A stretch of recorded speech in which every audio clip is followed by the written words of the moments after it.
Hey all, welcome back to our channel. இன்னைக்கு இந்த வீடியோல வந்து ஆண்டாளுக்கான கோலம் போட்டு அந்த கோலத்தை எப்படி வந்து கிராண்டா அலங்காரம் பண்ணலாம் அப்படிங்கறத அந்த வீடியோல டீடைலா பார்க்க போறோம். ரொம்ப சூப்பரான ஒரு வீடியோ. சோ கண்டிப்பா ஸ்கிப் பண்ணாம கடைசி வரைக்கும் பாருங்க. இங்க புள்ளி வந்து எப்படிலாம் வைக்கணும் அப்படிங்கறதோட டீடைல்ட் and வந்து எப்படி அலங்காரம் பண்ணலாம் அப்படிங்கறத டீடைல்ல வந்து நான் வந்து ஸ்டெப் பை ஸ்டெப்பா சொல்லிறேன்.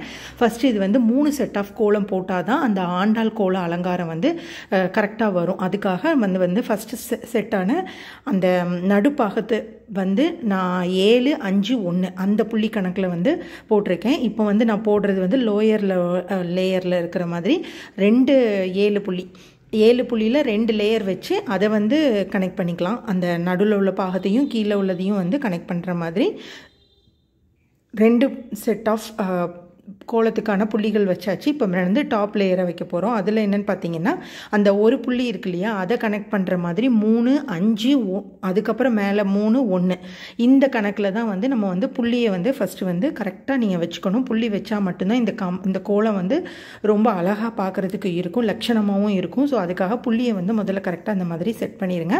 நான் வந்து உங்களுக்கு நல்லா தெரியணும் அப்படிங்கிறதுக்காக சாக் பீஸில் வந்து வரைஞ்சி காமிச்சிருக்கேன். நீங்கள் இதே கோலத்தை வந்து பூஜை அறையில் ஆடி செவ்வாய்க்கு அப்படி இல்லைனா ஆடி பெருக்குக்கு வந்து பூஜை அறை முன்னாடி நீங்கள் போட்டிங்க அப்படின்னா பார்க்குறதுக்கு ரொம்ப நல்லாயிருக்கும். அண்டு அது மட்டும் இல்லாமல் ஆண்டாளோட உருவத்தையும் வந்து இந்த கம்பி கோலத்தில் எப்படி கொண்டு வரலாம் அப்படிங்கிறத இப்போ நம்ம பார்த்துடலாம். இப்போ நான் லோயர் லேயரில் வந்து அந்த 7 புள்ளி இருக்கு இல்லையா, அதில் வந்து அந்த கம்பி கோலம் போடுற மாதிரி ரொம்ப சிம்பிளாக நான் உங்களுக்கு போட்டு காமிக்கிறேன். இது வந்து எனக்கு வந்து ஆக்சுவலாக இந்த கம்பி கோலம் வந்து அவ்வளோவா வராது. அதனால 3 லேயராக நான் வரைஞ்சி எல்லாத்தையுமே நான் வந்து ஜஸ்ட்டு ஜாயின் பண்ணுற மாதிரி நான் இந்த மாதிரி நான் வரைஞ்சிக்கிறேன். உங்களுக்கு வந்து கண்டினியூஸாக 1 ஸ்ட்ரோக்கில் வரும் அப்படின்னு சொன்னீங்கன்னா நீங்கள் அதே மாதிரி கூட தாராளமாக போட்டுக்கலாம்.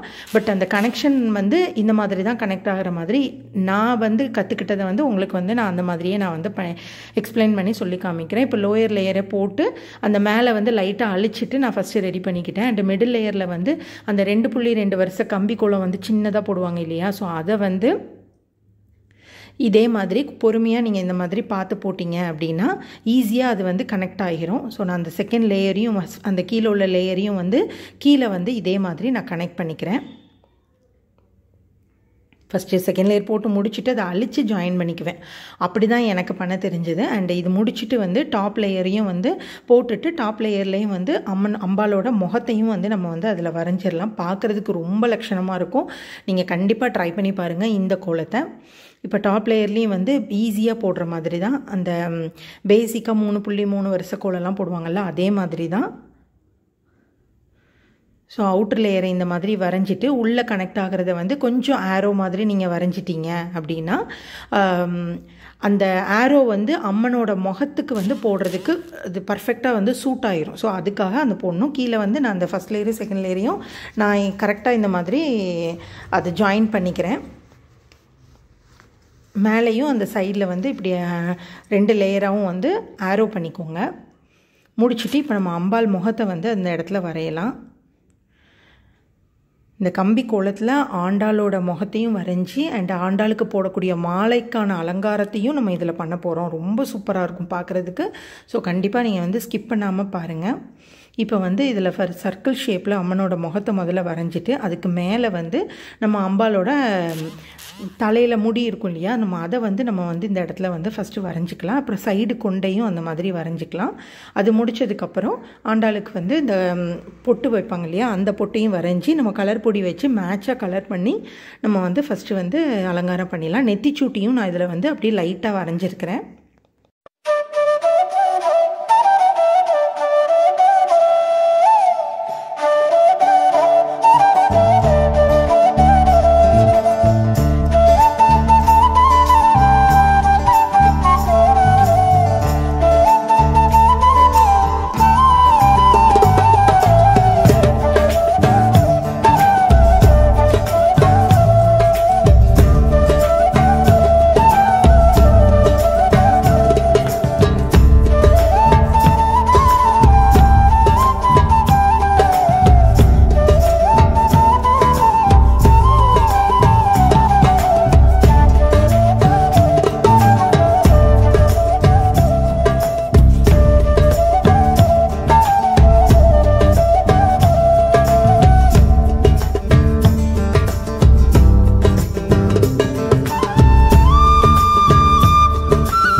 அம்பாலோட அந்த தலைமுடி அந்த கொண்டை எல்லாமே நம்ம முடிச்சாச்சு. இப்போ வந்து ஆண்டாளுக்கு வந்து போடக்கூடிய பெரிய சைஸ் மாலையை வந்து இந்த மாதிரி கோலத்தில் எவ்வளோ கிராண்டாக கொண்டு வரலாம் அப்படிங்கிறத பார்க்கலாம். இது 2 செவந்தி பூ அண்ட் 2 ரோஸ் பூ தான் நான் இதில் எடுத்துருக்கிறேன். எடுத்துகிட்டு பெரிய மாலை சைஸில் பார்க்குறதுக்கு எப்படி அலங்காரம் பண்ணலாம் அப்படிங்கிறத பார்க்கலாம். நான் இங்கே அந்த செவந்தி பூ வந்து குட்டி குட்டியாக உதுத்து அந்த லைன் எதுக்காக போட்டிருக்கேன் அப்படின்னா மாலையோட அந்த ஷேப் வந்து நம்மளுக்கு கரெக்டாக வரணும் அப்படிங்கிறதுக்காக ஏன்னா ஜஸ்ட்டு ஒரு லைன் மாதிரி போட்டுட்டு அதுக்கு மேலே வந்து பூ அலங்காரம் வந்து நான் பண்ணியிருக்கேன். அதுக்கப்புறம் வந்து ரோஸ் வந்து பிச்சு அதுக்கு மேலே வந்து எப்படி வந்து மாலை மாதிரி பண்ணலாம் அப்படிங்கிறத நம்ம பாருங்கள்.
இங்கே பார்த்தீங்கன்னா நான் 2 சைடும் மாலை மாதிரி நான் டெக்கரேட் பண்ணி முடிச்சிட்டேன். இப்போ கீழ் பகுதியில் வந்து ஒரு கொண்டை மாதிரி பெருசாக இருக்குல்ல, அதுக்கு வந்து ஒரே ஒரு ரோஸ் பூவை எடுத்து அதை அடுக்கு மாறாமல் அப்படியே பிச்சு அதுக்கு கீழே வச்சிட்டிங்க அப்படின்னா பார்க்குறதுக்கு வந்து பர்ஃபெக்டான ஒரு மாலை ஷேப் வந்து நம்மளுக்கு கிடைச்சிரும். அண்ட் இந்த வீடியோ அண்ட் ஐடியா பிடிச்சிருக்கும் அப்படின்னு நினைக்கிறேன். பிடிச்சிருந்துச்சுன்னா கண்டிப்பாக சேனலை சப்ஸ்கிரைப் பண்ணி சப்போர்ட் பண்ணுங்கள். அண்ட் இந்த வீடியோ எப்படி இருக்குன்னு சொல்லி கீழே கமெண்ட் பாக்ஸில் கண்டிப்பாக சொல்லுங்கள். தேங்க்யூ.